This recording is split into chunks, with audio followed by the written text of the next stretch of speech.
Hello, and thanks so much for joining us. I'm Carol Jenkins. The program is Black America, and my guest today is Taylor Cassidy, Emmy-nominated host, TikTok star, and creator of Fast Black History.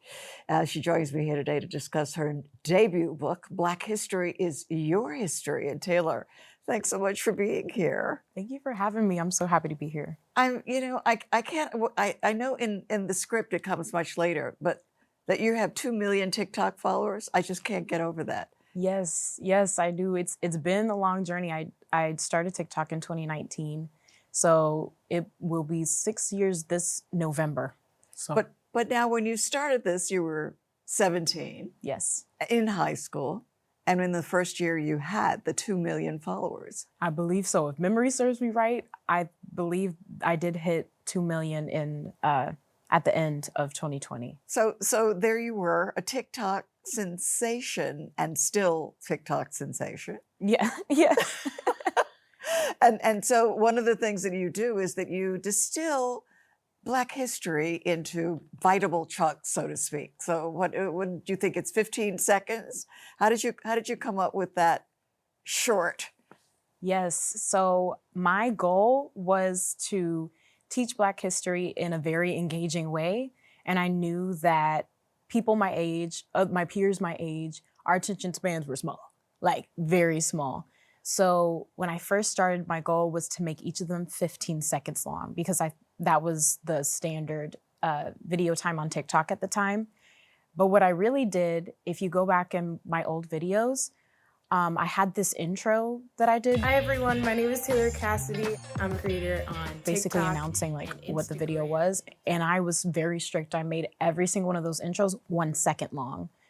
Wow. Because I read somewhere that like Gen Z's attention span was like only 2 seconds long. So I was like, well, I'm gonna get them in the first second, you know? And it worked. Oh my goodness. Well, let's play a little bit so that we everybody could understand what you get done in that short period of time. Great. Black History Month is canceled. Black History Month was started by Black people. So how is the government going to cancel something that Black people created? So it is up to us to keep Black history alive now. It's because when in the world have we ever asked for a president's approval to celebrate and honor our own people? Never. So we're just going to keep on doing what we always do. Buying from Black businesses, supporting Black organizations, teaching ourselves Black history, having a cookout. Now I do have to plug myself. Because I wrote a book about Black history for kids and teens to learn that Black history figures can connect to their own life through personal stories from my life and fun facts about these figures and their stories and their emotions. So please pre-order it today. Thank you. Your viewers are getting the idea that you want them to get to understand who these people are, what the history is about. For sure. I've been very blessed. I have a community that's so incredibly supportive and excited to learn. Even whenever I meet some of them in person, they're just so excited about how much history they've learned just from watching my TikToks over the years. And it's honestly an honor because we were speaking before, like I make these videos not to teach the entire thing in 15 seconds because that's impossible. But my hope is that I can grab people's attention enough and make it relatable and relevant enough for them that they will want to do their own history and take that next step and educate themselves a little further, which is what I hope to do for the book too. Well, and in the book you have what you call Tay stories. You know, Yes. it's how you were affected by the people that you have selected. But go back to high school when you started this. It surrounds an AP history class that you were determined to take to learn more about Black history, and it wasn't there. No, I wanted to take this AP US history class in high school because it was my junior year and I was sick of taking classes where we were learning essentially the same American history over and over again. And the only Black history I would get would be the same thing that most schools teach every Black History Month of Rosa Parks, Martin Luther King Jr., Harriet Tubman. Those figures are incredibly important. Yes. But we are so much more vast than just those 3 figures. So I wanted to take this advanced history course in hopes that history would be opened up to me. And what I found was a deeper teaching of how to analyze history with better context. But I started to realize that the students around me were interpreting the parts of history, specifically with slavery and civil rights, in a way that was deeply rooted in trauma and stereotype. And for me, I came from a household where we were learning Black history basically every single day. You know, if you walk into my mom's house, there's Black history books everywhere, Black art everywhere. It was the normal for me growing up. So I was taught it with joy and humor and victory. And that's not how these students were learning that history. So that's what put the fire in me to teach it a different way. And so you came out of the class, I think you said that also you found a high level of ignorance, because of all the way it was being taught. Yeah. I think now that I'm older, I can recognize that that ignorance truly is from it not being taught. So kids would say certain things about Black people. I remember there was a conversation where we would have these like Socratic seminars where we'd both be given a problem to debate. And one student tried debating that slavery did not economically benefit the US. And I was like, wow, okay, all right. Now there's an argument for you, right? Yeah. Right? Go ahead. So it would be things like that where people just truly did not know the context of how Black people have not only been exploited for this country, but have benefited this country and our own people and our resilience and our victories and our joys. Like that was completely buried. And it hurt me because growing up, those were my superheroes. You know, those were the people that I related to. Those were the stories that were available to me that I could see myself in. And tell us about Percy Julian. That was one of the first names that you pulled out and said, no, we need to know more about him. Yes, Percy Julian. I was literally sitting on my bedroom floor after like a rough day in that class, just like thinking like, man, like I can't believe people don't know about our history. And I decided to create a video that would help people to learn Black history in a way where there was really no excuse for them to keep scrolling. And I was like, all right, I got to make it fast and it's Black history. So I'm going to call the series Fast Black History. And I wanted to teach about figures that people did not know about. So I literally went on Google and taught myself first and found this figure, Percy Julian, who made extreme strides in chemistry. He helped with the science that eventually helped make birth control. And I taught about him with a couple facts that I learned for myself for the first time in 15 seconds. And I tried to incorporate humor and jokes to reel people in and really understand the impact of what he did. Right. And I was telling you in the green room that my parents knew him, and we, of course, knew of his brilliant breakthrough. And he, of course, had been forgotten. So you're elevating him as get a personal thank you from my family. Wow, that means a lot. That means a lot to me. Right, but and so many. Now tell us about in the book you've selected a few, and some of my favorites of people like Zora Neale Hurston and Gordon Parks of sort of my generation. I think of them. But tell me about Ledger Smith. Who is that? Ledger Smith is one of my favorite ones. Whenever I found this story, I was like, this is amazing.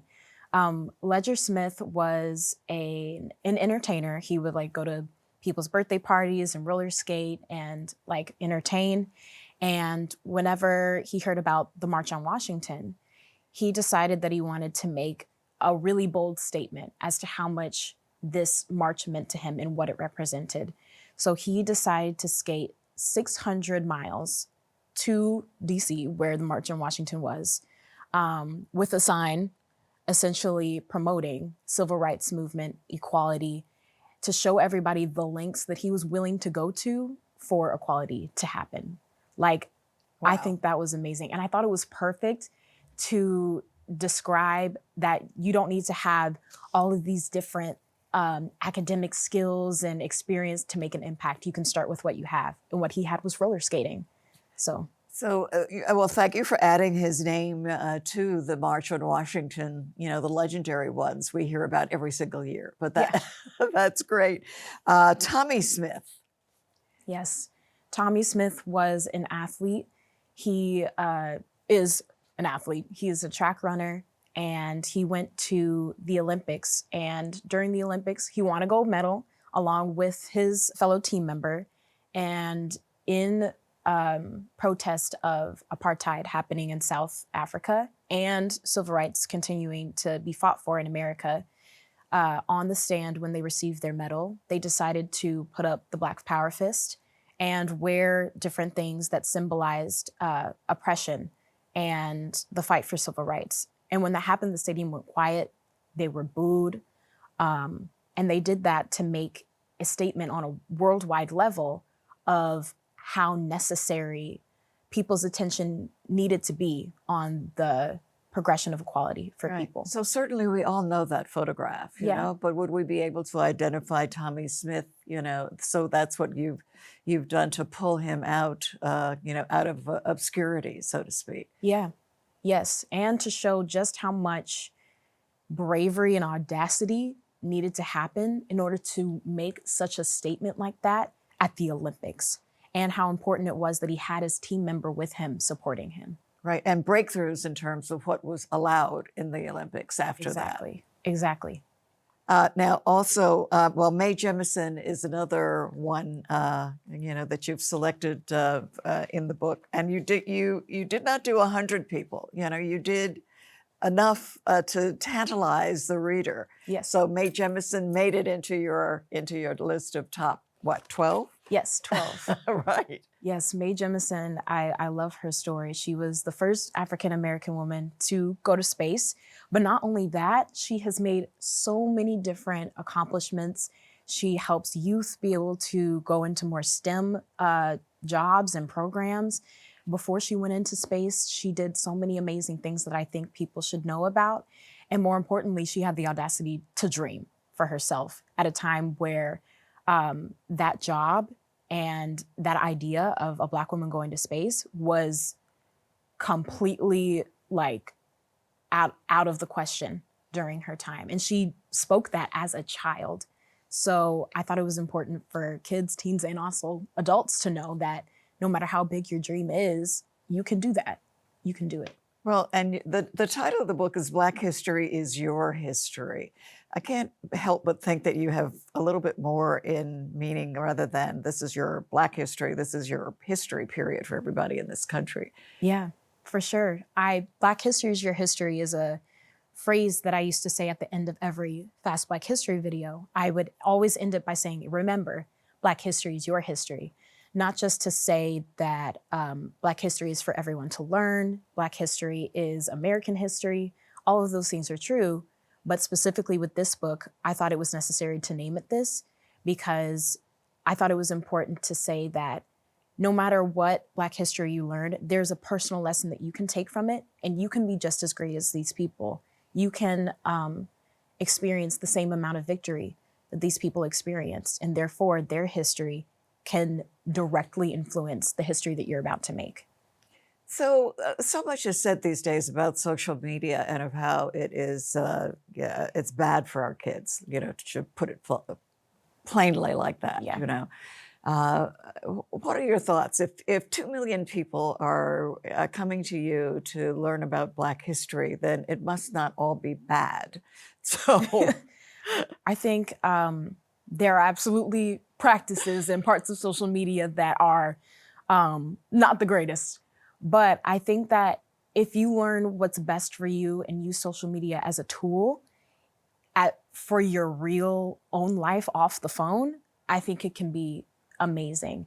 And, you know, I can't speak for all of social media or all of the internet, but what I do know is that I try to create a place on my accounts where you find joy, education, and motivation. Those are the 3 things that I focus on so that no matter where on the internet you're going, where you're getting crazy stuff, when you come to me, you're going to get something that's going to help you leave uplifted. So 2 million on TikTok, 400,000 on Instagram. That's a lot of people. What we know now that TikTok, for instance, only had a short life, or it seemed. You know, the president has given it an extended consideration to find a United States owner. What happens to you and your brand, your activities, if TikTok goes away? You know, I've been very blessed to have a very dedicated community. And this is not the first time that TikTok has been planned to be banned or threatened to be taken away. So honestly, at this point, I'm so prepared to continue doing exactly what I do on different social media platforms. I'm very passionate about it. I talk about it in longer segments on my YouTube channel. I post about it on my Instagram. So regardless of where the app goes, that passion and that drive isn't going anywhere.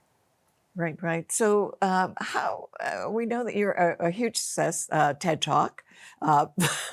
Let's talk about that for a minute. What was your address in TED Talk? I think it was about what going viral actually means. I mean, is that, you know, that's always the word. We recently went viral ourselves on our Black America. We had Lovey Ayaya Jones here, and she really gave us a viral moment. But you're saying that there are good viral moments and not so good.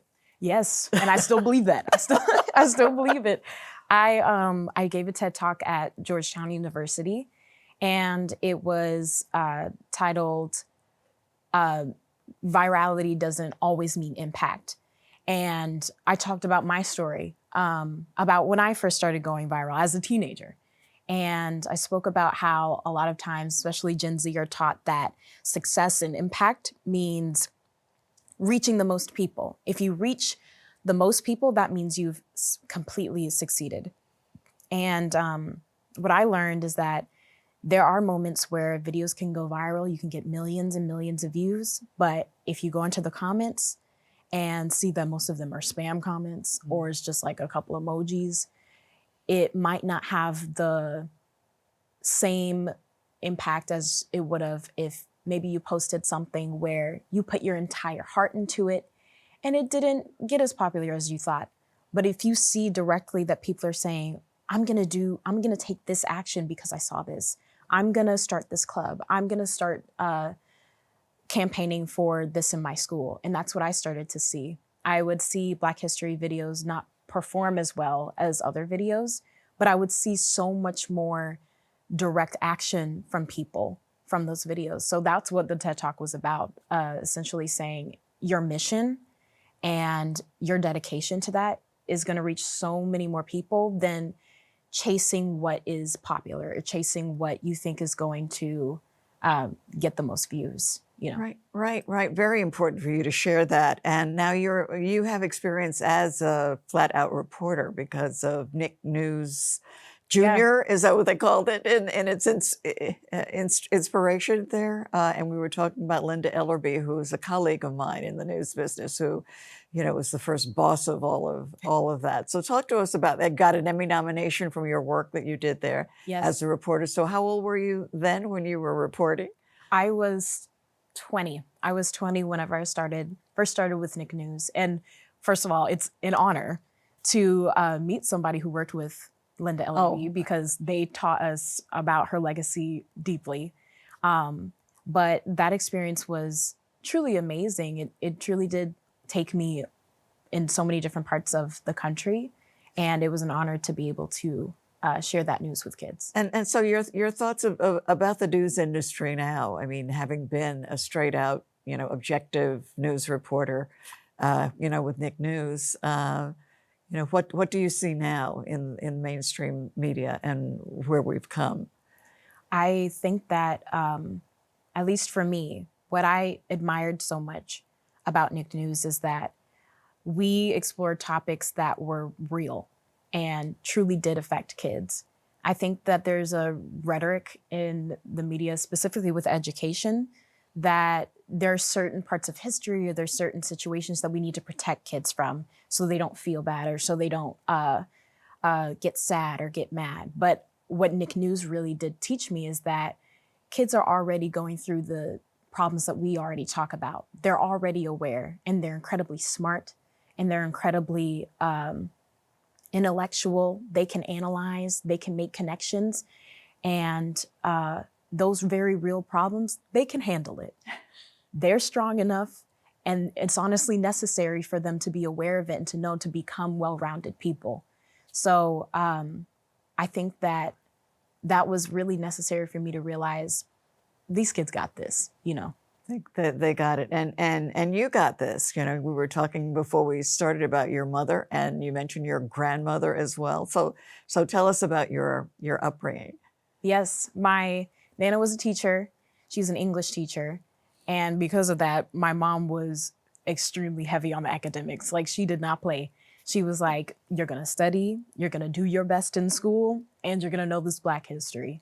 For her, she didn't start learning Black history until she was in college because it just wasn't available to her growing up. And I remember she would always tell me about this set of books that we had, and each one of those books was on a Black history figure.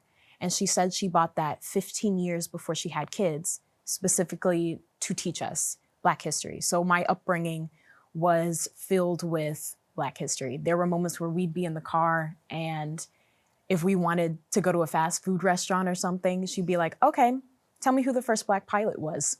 And if we got it right, we could go to the fast food restaurant. So it became not only a game, but an essential part of my childhood and knowing my identity growing up.